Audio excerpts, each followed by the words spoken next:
let's just say that you are currently working in accounting. You're an accountant.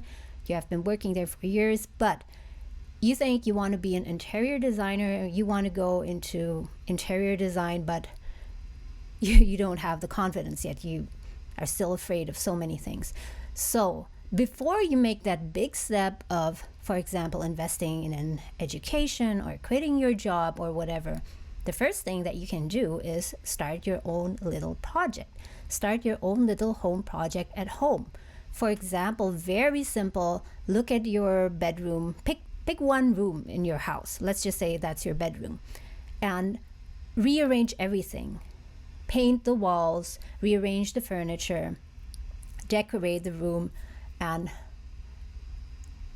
try to apply the skills that you think are needed as interior designer.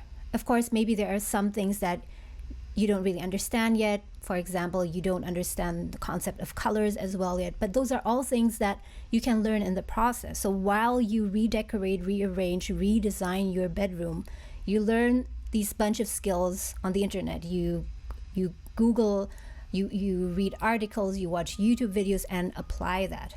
And of course, you do this in a sort of a really small microcosmos, which is like your bedroom, right? I mean, in reality, of course, the job will be much more complicated.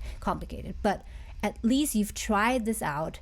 You've tried this out on a small scale, and once you're done with the project, you can tell yourself, okay, I actually like this. First of all, that's also something very important, because it can also go the other way around. After you do this project, you realize that, okay, it sounded good in my head, but actually I don't really like it, right?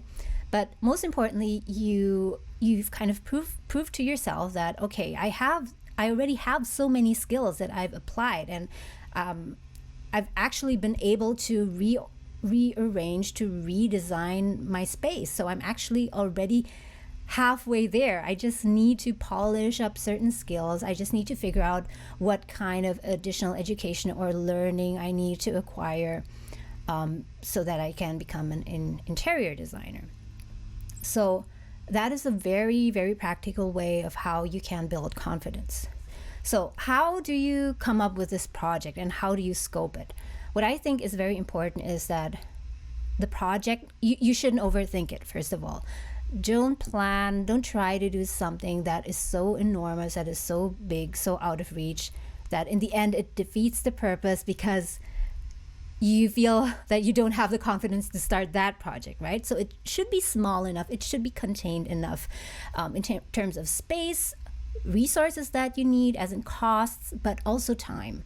So for example, you plan a small project that will take you only 1 week or only 2 weeks, and that will have very minimal costs. For example, you will just need to spend $50 up to $500 perhaps max to carry out that project. And it should also have a very definite goal. So don't make it open-ended. So this is what I mean. For example, if you want to become, let's take another example. If you want to become a life coach, you can do this little project of yours where you try to coach one of your friends. You can be upfront with them and tell them that, okay, this is what I have in mind. I want to become a life coach, but I want to kind of test this out. I want to try this out. Do you want to help me with that? So this can become your little project that you scope. So you coach your friend, let's say one time or twice for the duration of maximum 1 hour, and during that session, you try to achieve a certain goal. For example, help your friend to figure out what they want to do in their life, etc. So what's really important is that you define the goal of the project, the parameters of this project, and that it's something that doesn't produce that big of resistance for you to carry it out. Because then, if it's too complicated, if it's too difficult, in the end, you won't do it.